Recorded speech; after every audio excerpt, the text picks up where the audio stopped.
For Professor Hardaway's ITM 2000 class, I will be discussing open source.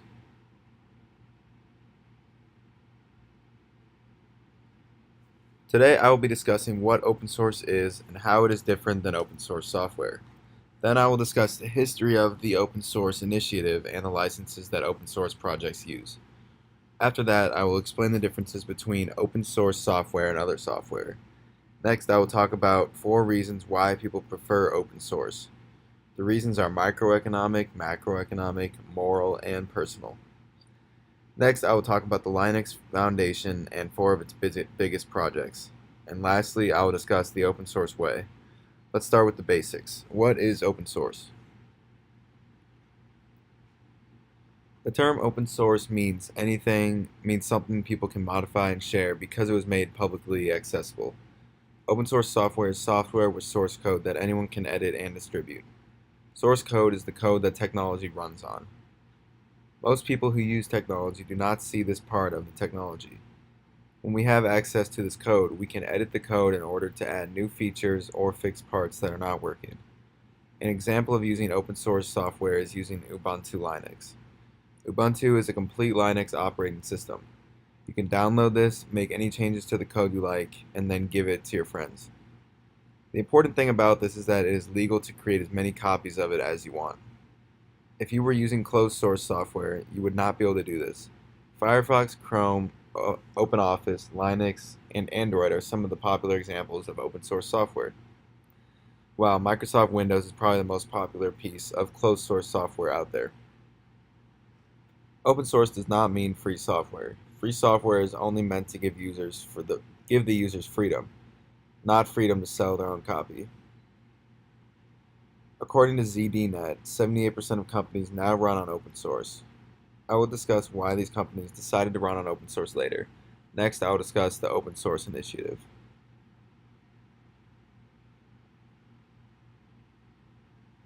The Open Source Initiative, or the OSI, is a non-profit organization dedicated to promoting open source software. The work on this initiative began in 1998. The original team consisted of John Hall, Larry Augustin, Eric Raymond, and Bruce Perens. The group then created the open source definition. Specifically, they created a list of OSI approved licenses. By October 1999, OSI had published its first formal list of the approved licenses. They update this list constantly. OSI became an international organization in 2005 with the addition of directors from Europe, South America, Japan, and India. The Open Source Initiative logo uses the O of open and a keyhole in order to represent unlocking source code. Let me explain the licenses that allow all of this to happen. There are a lot of different licenses that open source projects use. The GNU General Public License is the most widely used. It is also used by Linux. It was created to grant people freedom in their projects. The license states that if anyone modifies an open source program and distributes a derivative work, they must also distribute the source code for their derivative work. This pretty much means that you cannot turn open source into a closed source code. If you look at the picture I posted above, you can see the beginning of the preamble that the Free Software Foundation provides as an explanation of the GNU General Public License. The BSD license is different than the GNU General Public License because it allows people to incorporate the program's source code into another without having to release it back to the public. Many people believe that this is more free because it allows you to also use closed source code. Others see it as being less free because not everyone can access it.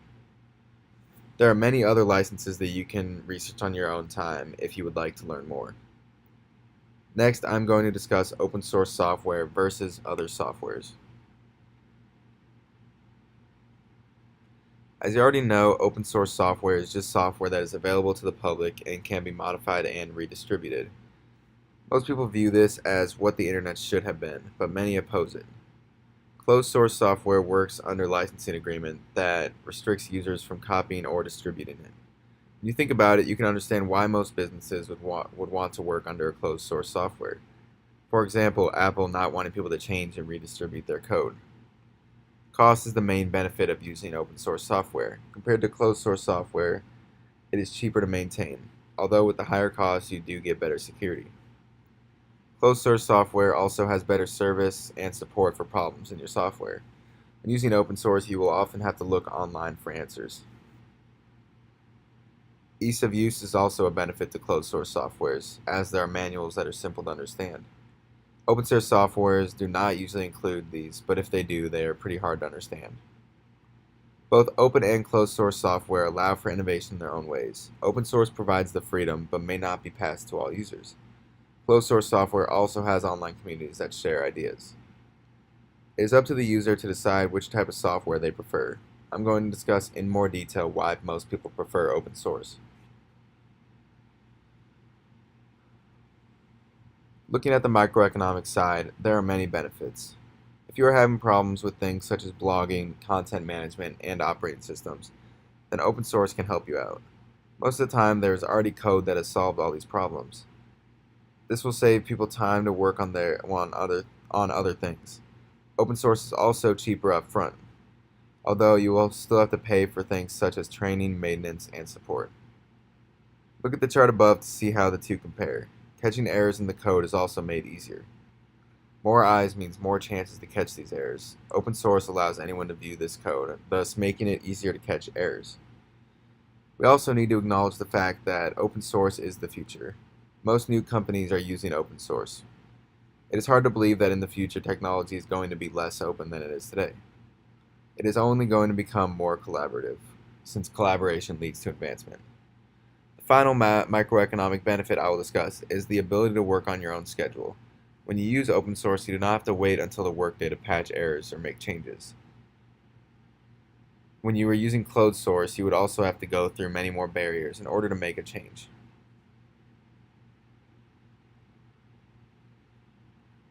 Looking at the macroeconomic side, many of the points I've just made also apply to this side. Since businesses are being much more efficient when they're using open source software, they are having more time to work on higher level problems.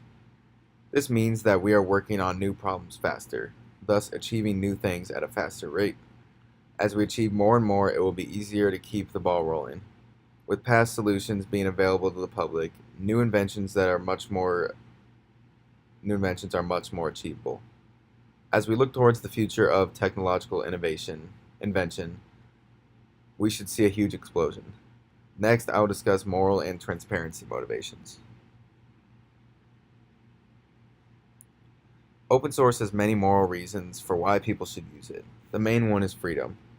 A program is a free software if the program's users have the four essential freedoms. The first freedom is the freedom to run the program as you wish, for any purpose.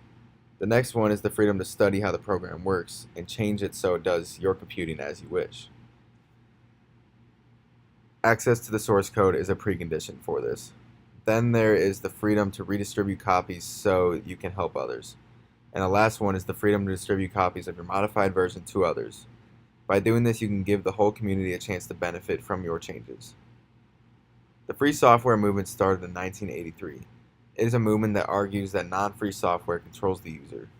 It states that with proprietary software, there is always some entity, aka the owner of the program, that controls it, and through it, it exercises power over its users.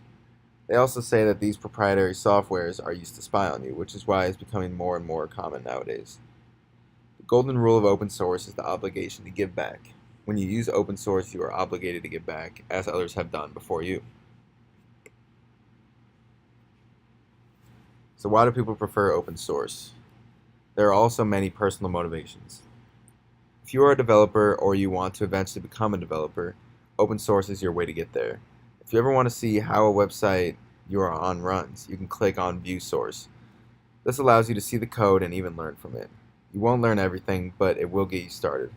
If you take coding lessons, you will be learning about open source. Nearly every class includes it in its curriculum. Many people view open source coding as a hobby. This hobby may even lead to a career. Let me go through the 10 reasons of teaching code. 1. Coding allows students to create content, not just consume it. Coding also empowers students and gives them tools to express themselves. Coding then teaches storytelling with games and animations. Coding is a place for students to take risks and fail safely. Coding is inclusive and builds confidence. Coding supports many principles of mathematics.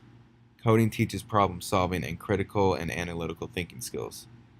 Coding is a new type of literacy and will be a large part of future jobs. Coding develops teamwork and collaborative skills. And finally, coding can also help humanity as a whole. Next, I will be discussing the history of Linux. Linux is one of the most popular operating systems worldwide because of its large support base and distribution. It was originally developed as a multitasking system for mini computers and mainframes in the mid-70s. Although Unix had some problems.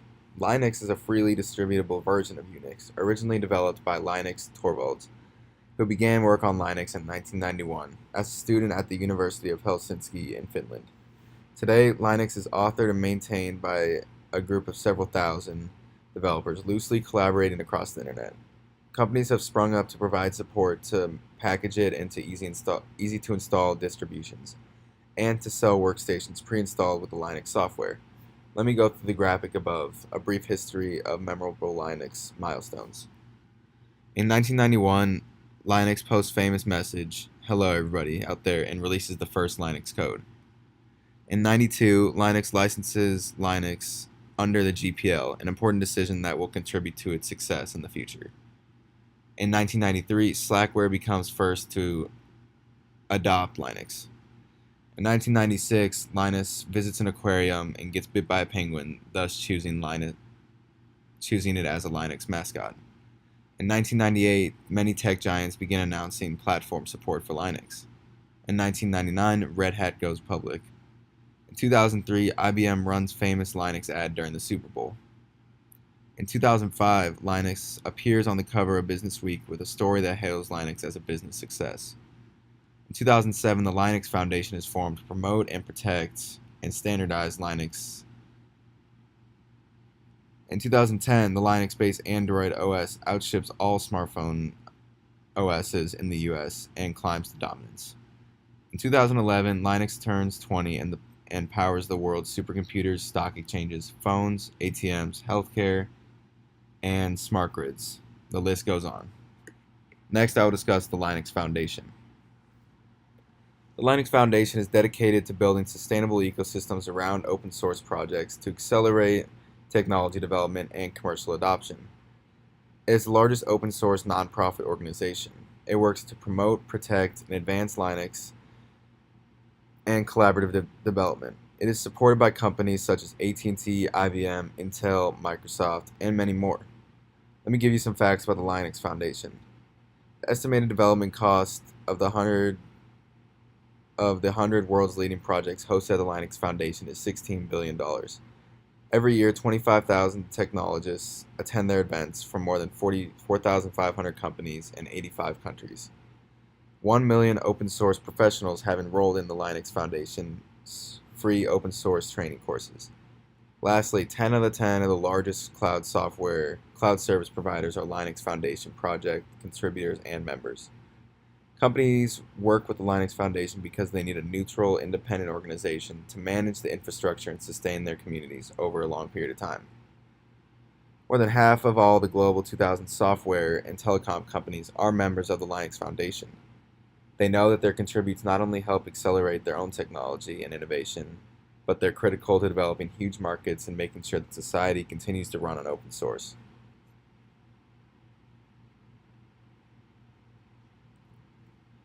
Automotive Grade Linux is a collaborative open source project that is bringing together automakers, suppliers, and technology companies to accelerate the development and adoption of a fully open software stack for the connected car.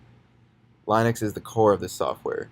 AGL was first launched in 2012, and today they have over 109 members.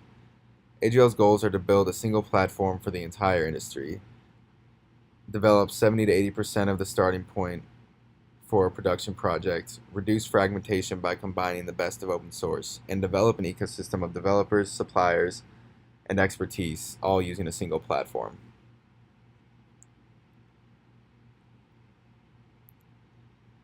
The Open Networking Foundation is a nonprofit operator-led organization driving the transformation of network infrastructure and carrier business models. Linux Foundation Networking brings together 7 of the top networking projects to increase harmonization across platforms, communities, and ecosystems. LFN consists of FDIO, Open Network Automation Platform, Open Daylight, Open Platform for NFV, and PNDA. All these projects strive to deliver a new generation of services in the networking field. Let me tell you some facts about open source networking. 9 out of 10 of the top 10 top open source networking projects are hosted at the Linux Foundation. The 10 largest networking vendors are active Linux Foundation members. 65% of the world's mobile subscribers are represented by their carrier members. And 576 million has been made in shared innovation by networking project contributors. Hyperledger is an open source collaborative effort created to advance industry blockchain technologies.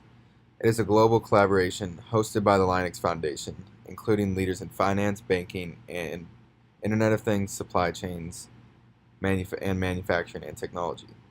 They launched in 2016 with 30 founding corporate members.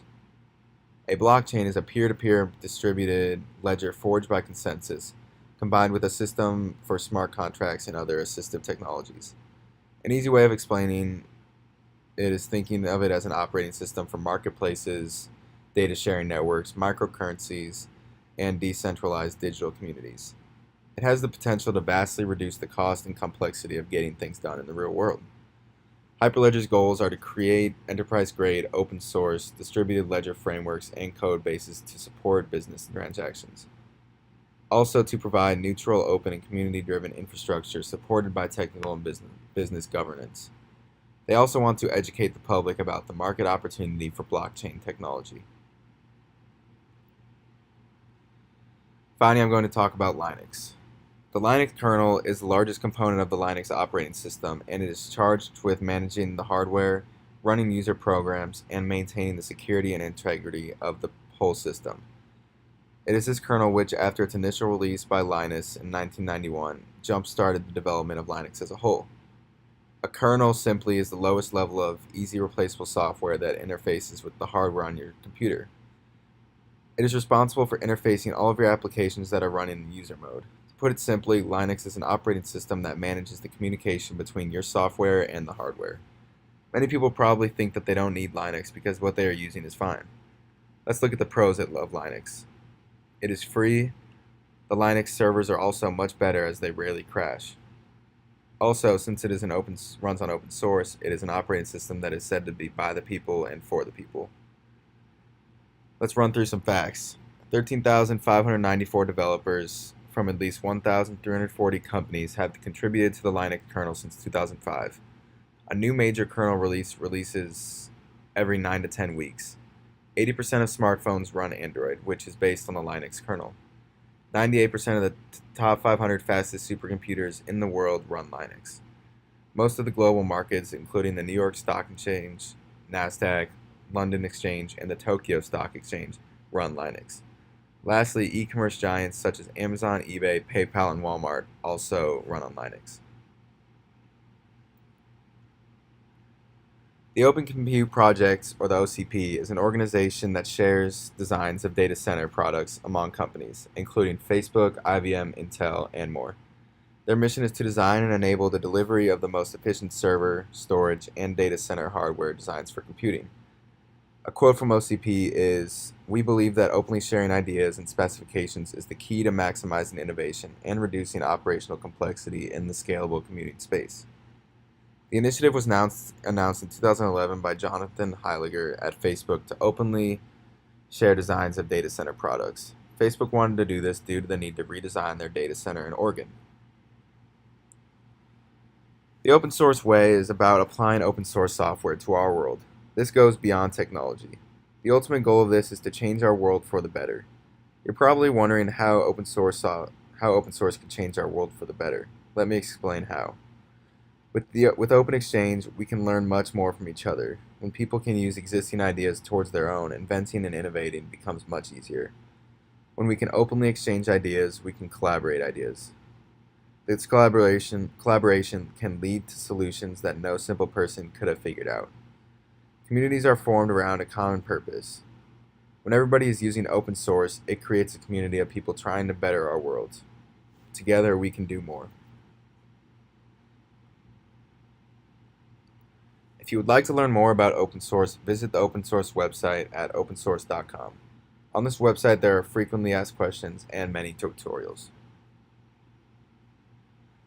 Throughout this presentation, I have gone through a lot.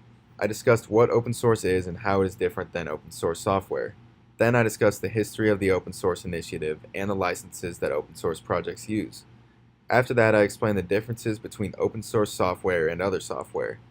Next, I talked about the 4 reasons why people prefer open source. Next, I talked about the Linux Foundation and 4 of its biggest projects. And lastly, I discussed the open source way. Thank you very much for listening.